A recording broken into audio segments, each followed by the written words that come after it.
The Fibonacci sequence, seen in many forms of nature all around the world. Flower petals, shells, galaxies, hurricanes, and even faces. So it's seen all around in nature, but can we use it in trading to help predict markets? The Fibonacci sequence starts like this. Each number is the sum of the two numbers before that. It's a simple pattern, but it appears to be a kind of built-in numbering system in nature. And it's one of the reasons why charts look like this, creating higher highs and higher lows. So can we use this tool to help find a specific spot where a pullback has a high chance of bouncing off and creating a new higher high? Yes. And I'm going to tell you exactly how to use the Fibonacci retracement tool the right way, what a common mistake people make while using it, and show you how to exit your trades correctly so you can get the most profit as possible. Let's get straight to it.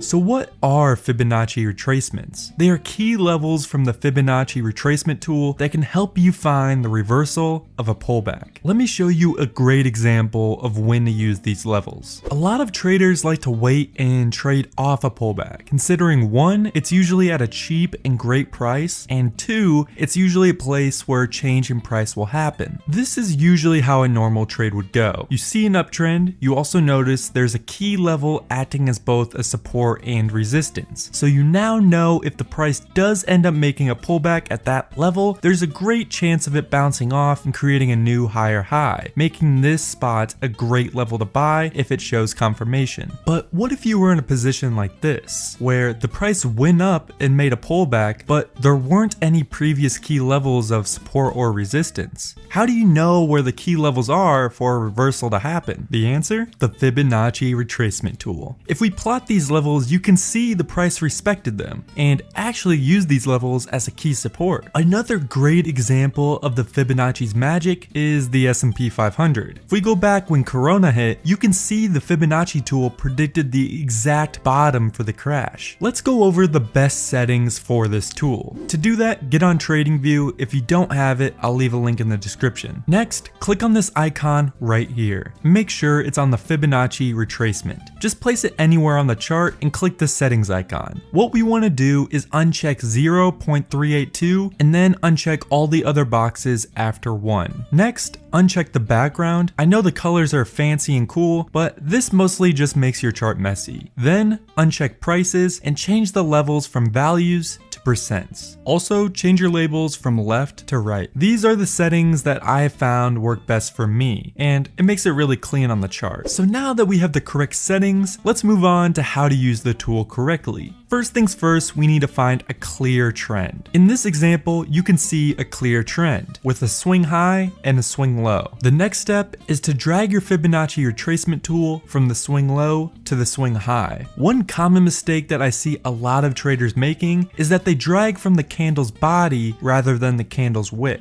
The price didn't stop here. Sure, it might have ended up here, but this was not the highest it went. So when making your Fibonacci levels, make sure you're going all the way to the wick. So once you have dragged your Fibonacci retracement tool from the swing low to the swing high, it's time to understand how to read these levels. So with my specific settings, you're gonna have 6 levels. The 0% level is basically your starting point. The other 5 levels are your pullback levels, meaning that if price hits one of these levels and respects it and starts reversing, it's very likely that it'll go up to the next highest level or even higher. The most common levels you'll see this happen with are these 3 levels: 23.60, 50, and 61.80. A lot of traders will call this area the golden zone. This tool will also tell us what is considered a pullback. If the price bounces off any of these lines, it's considered a pullback, meaning there's a chance for it to bounce off and go to the next level. If the price breaks below the 100 line, it'll likely try to come back and fall, starting a downtrend. To be clear, anything above the 100 line is a pullback. Anything below the 100 line is not a pullback and is a downtrend. So it's important to note, if the price ever goes below your 100 line, it's pretty likely it'll fall a lot more after that. You should also understand that you need to treat these levels just as you would for support and resistance. They are not solid lines, they are areas, meaning the price is not always going to respect the exact level where the line is. Just because the price falls below a line doesn't necessarily mean it has broken broke in that area. It could still reverse from this point. So I guess what I'm trying to say is don't treat these levels as an exact measurement. You should just be treating them as a guide. How do you know which level the price will reverse at? Well, how about I show you an example? So here we found a clear trend upwards. We identified the swing low and the swing high of the trend. Next, we select our Fibonacci retracement tool and we dragged from the swing low's wick to the swing high's wick. Next, we see what price does. We see the price retested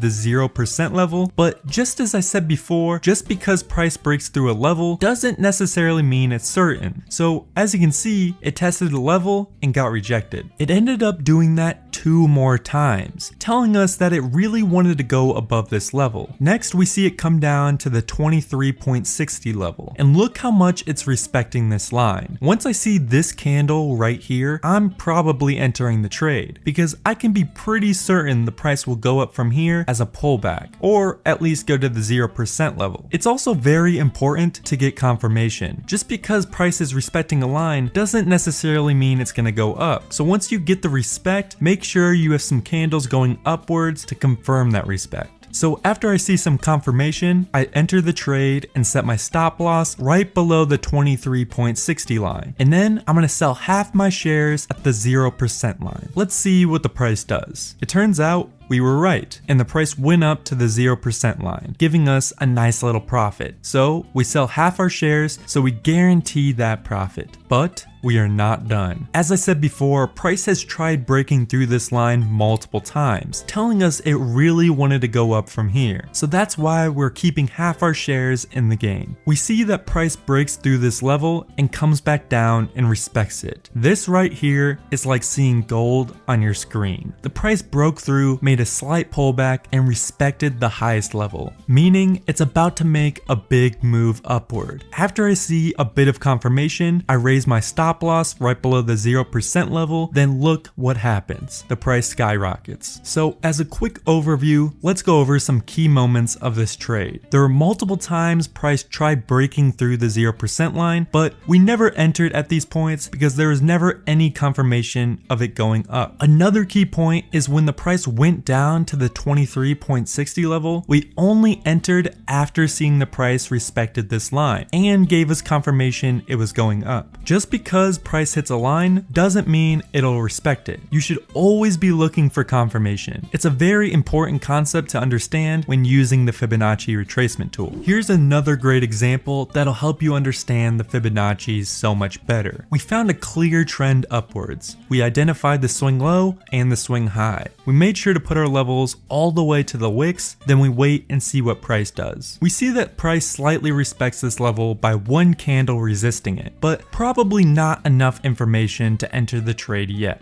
Then the price tries to break through the 0 line and then comes and reverses back to the 23.60 line. We then see a candle appear, not even thinking about respecting this line at all, breaking right through it. This right here might be a good spot to enter a short, but you probably need a bit more confirmation. So we wait. We see it kind of bounce off the 50 line and then hits it again, going right through it. Then the price consolidates in this area, not knowing what it wants to do. Whenever price consolidates like this, price can go in either direction. The market doesn't know what it wants to do, and it's usually a pretty risky spot. So it's usually not a good time to enter a trade at this moment. It ends up breaking upwards, going all the way to the 23.60 line again, but then gets rejected. After seeing this confirmation candle, this would be a pretty nice place to enter a short trade, considering the price is respecting this resistance. And last time this happened, it went down to the 61.80 line. We see price goes back down to where it did before and does another one of those reversals, going back to the 23.60 line and respecting it another time. So if you missed going in the time before this is an absolute great time to enter a short trade as well. So now that we are for sure in the trade now, I should also mention that you should be selling a percentage of your trade for each level that gets hit. The important rule is get the profit confirmation. It's a very important rule and it's critical to become a profitable trader. So what does price do? It drops back down to the 50% line. It sort of respects it, but it's still kind of unsure. We still sell around 25% of our shares at this level for guaranteed profit. Next, we see a monster of a candle break through the 61.80 line. The next couple of candles start respecting this line. We sell another 25% of our original entry and we see what price does. It goes up, breaking through the 61.80 line and doesn't quite make it to the 50 line. After losing momentum, it drops back down to the 78.60 line. So we now know this 78.60 line is a pretty strong support, considering the price keeps stopping right around here. So we know if the price ever breaks through this point, it's gonna drop hard. And look what happens. Price breaks through it, making it go all the way down below the 100 level. We sell another 25% of our original entry and keep the last of the money in the trade for a high return gain. We've now made a really good profit and all of that profit is confirmed. And we are even still in the trade. And look what happens. The price breaks through, comes back up to the 100 level, starts resisting. This right here is that gold moment I was talking about before. After seeing this, we have a pretty good idea the price will drop a lot. And look what happens. Price drops. Another key tip that'll help you guys out so much is if you ever find a Fibonacci level where it matches up with a key level of support, like this example, the white line was placed here because it was a key support level on the daily time frame. Then we have the green 50% line from the Fibonacci retracement tool right under the strong daily support. This means that this level right here is very likely to be a strong support or resistance. And as you can see, the price did exactly that and treated this area as a strong support. So some key takeaways. You should be treating your Fibonacci levels as areas, not solid lines. Always wait for confirmation before entering a trade. Sell percentages of your position for every level that is hit. If you find an area with a strong daily support and a Fibonacci level, there's a great chance price will respect that level. If you want to use the Fibonacci retracement tool to grow a small size stock account, watch this video because I go over the best ways to grow a stock account with a small balance efficiently as possible.